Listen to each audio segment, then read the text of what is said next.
अब हम देखने वाले हैं 2013 का जीएस पेपर 2 का क्वेश्चन। ये अपना क्वेश्चन है मिड डे मील्स को लेके। मिड डे मील्स आपने सुना ही होगा हमेशा, मतलब सरकारी स्कूल में जाओगे खाना मिल जाएगा। उस स्कीम का नाम अपना मिड डे मील आप सुन के ही रखते हो। एक बार क्वेश्चन देख लेते हैं फिर और अच्छे से समझ में आएगा। The concept of mid day meal scheme is almost a century old in the India with early beginning in Madras presidency in pre dependent India. मतलब इसने बोला कि 100 साल से भी ऊपर है लगभग, और ये कहाँ पे शुरुआत हुआ? मद्रास प्रेसिडेंसी में इसकी शुरुआत हो गई। कहाँ हुई? ये मद्रास प्रेसिडेंसी। अब मेन क्वेश्चन ये चालू अभी होने वाला है कि भैया आगे पूछ क्या रहा है, अभी उसको देखते हैं। The scheme has began been given impetus in most states in the last 2 decades, कि लगभग पिछले 20 सालों में इस चीज को बढ़ावा दिया जा रहा है, स्कीम को। Critically examine it's twin objective, latest mandates and success. ये क्वेश्चन कब का है? 2013 का। तो हमें या तो 2013 के अकॉर्डिंग देख लेते हैं कि 2013 के अकॉर्डिंग क्या कुछ चल रहा होगा मामला, या फिर आज के प्रेजेंट डेट में देख लेते हैं। जहां पे भी आप करो 2013 को तो आपको काम आने से रहा।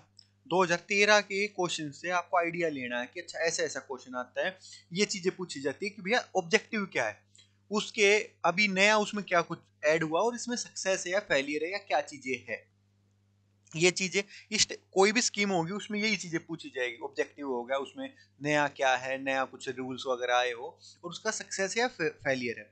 तो आप कोई भी स्कीम तैयार करनी है, कैसे करनी है, स्कीम के बारे में पता होना चाहिए, कब क्या स्टार्ट हुई, कैसे आगे काम चल रहा है। उसके बाद आपको पता होना चाहिए कि उसके ऑब्जेक्टिव क्या है, क्या फुलफिल करना चाह रही। उसके बाद कि उसमें कुछ नया, कुछ करंट अफेयर से कुछ रिलेटेड इशू हो, और फिर लास्ट में अपना सक्सेस और फेलियर के ऊपर।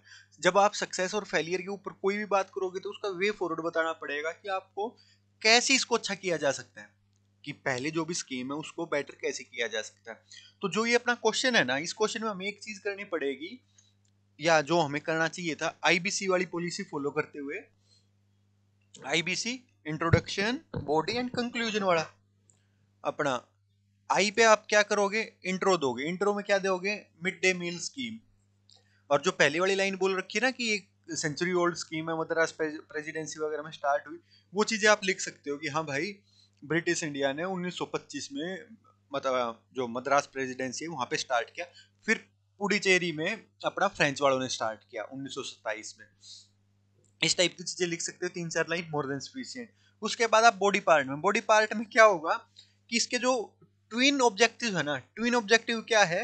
Health plus education.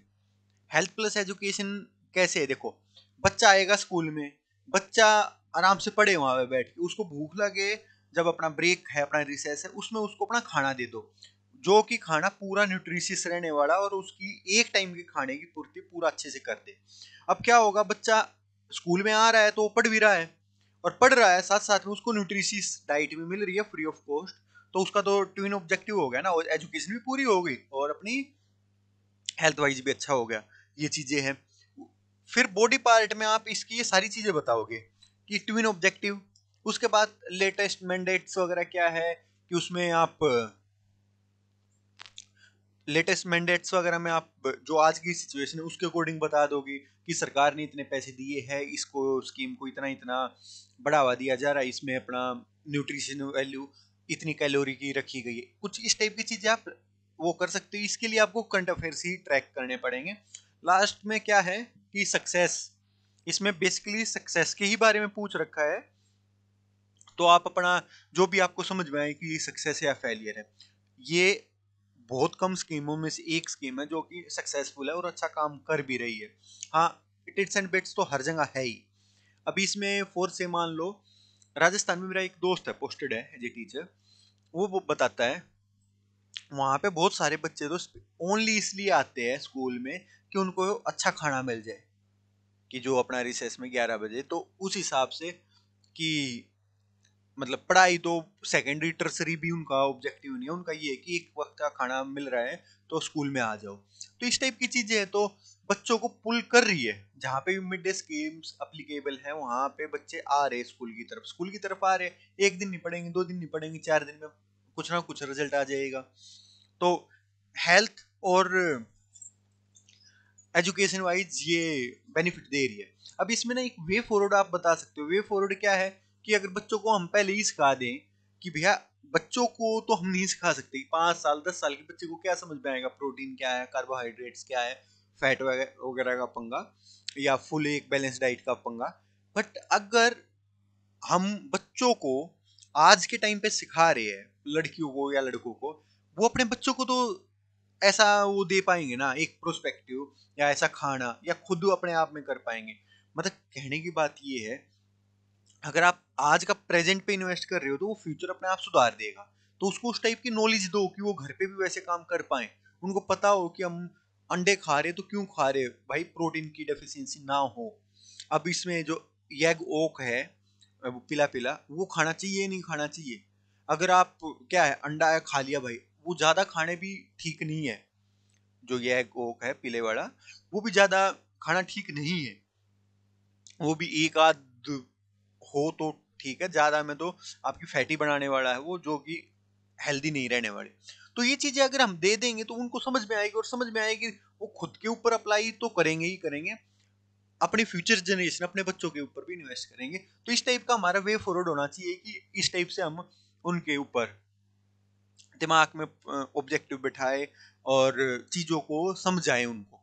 तो ये हमारा अभी क्वेश्चन देखो, मोटा मोटा मैंने बताया है कि भैया ट्विन ऑब्जेक्टिव्स क्या है, हेल्थ और एजुकेशन। लेटेस्ट मैंडेट्स क्या थे उस टाइम पे अलग थे, तो ऊपर नहीं का कोई फायदा नहीं। आज के टाइम पे आपको करंट अफेयर्स वगैरह लेके रखने पड़ेंगे, और इसमें कैलोरी वैल्यू है या टाइमिंग वगैरह इस टाइप की जो भी चीजें आपको मिले वो कर सकते हो। और सक्सेस वाले पॉइंट पे आप लिख ही सकते हो कि ये फिर करंट अफेयर्स ओरिएंटेड है, और आपको ये डाटा याद होना चाहिए कि इस चीज में ये फायदा हो रहा है। वे फॉरवर्ड आपको लिखना ही होता है। उसमें आप लिखोगे कि अपना मतलब अगर हम वेटरनरी हेल्थ पे बेनिफिट्स वगैरह पे भी काम करें और सब कुछ एक अच्छे से सिस्टमेटिक करें, तो इन नियर फ्यूचर ये चीजें अपना बैलेंस आउट हो सकती है, टैकल डाउन हो सकती है। देखो, ये मैंने पूरा क्वेश्चन दे रखा है। क्वेश्चन के बाद ये आंसर है कि अपना मद्रास ने स्टार्ट किया 1925 में, 1930 में पुडुचेरी ने स्टार्ट कर दिया था। गलती से मैं 1927 बोल गया था पहले। ट्विंस ऑब्जेक्ट ट्विन जो ऑब्जेक्टिव है एजुकेशन और हेल्थ के ऊपर, और सुप्रीम कोर्ट ने बोल दिया था कि 2001 में कि right to life under article 21 के ऊपर राइट टू हेल्थ भी है। और इसमें क्या होता है, फर्स्ट से लेके 8th क्लास तक को सभी बच्चों को फ्री ऑफ कॉस्ट अपना खाना मिलता है एक टाइम। और ये ड्रॉप रेट वगैरह कम हुई है। ये अपना क्या है कि वे फॉरवर्ड है। वे फॉरवर्ड में सारी चीजें है कि हमें माल न्यूट्रिशन, अंडर न्यूट्रिशन, स्टंटिंग, इन सारी चीजों से हेल्प मिलती है। आप अपना वो इन्वेस्ट कर रहे हो तो अच्छा रहने वाला। फिर मैटरनिटी वो जो मैंने पूरा बताया वो वाली चीजें। एक्चुअली ना ये वाला पूरा टॉपिक कर लेना होता, मिड डे मील के ऊपर पूरा टॉपिक कर लो, बात खत्म। अपना इकोनॉमिक्स में भी आएगा, ये गवर्नेंस में भी आएगा, हर जगह ये काम आने वाला है। और इसकी आप आराम से पढ़ लेना। इसकी पीडीएफ वो टेलीग्राम पे मिल जाएगी। टेलीग्राम का लिंक है वो डिस्क्रिप्शन बॉक्स में मिल जाना है। तो enjoy the Joy of life.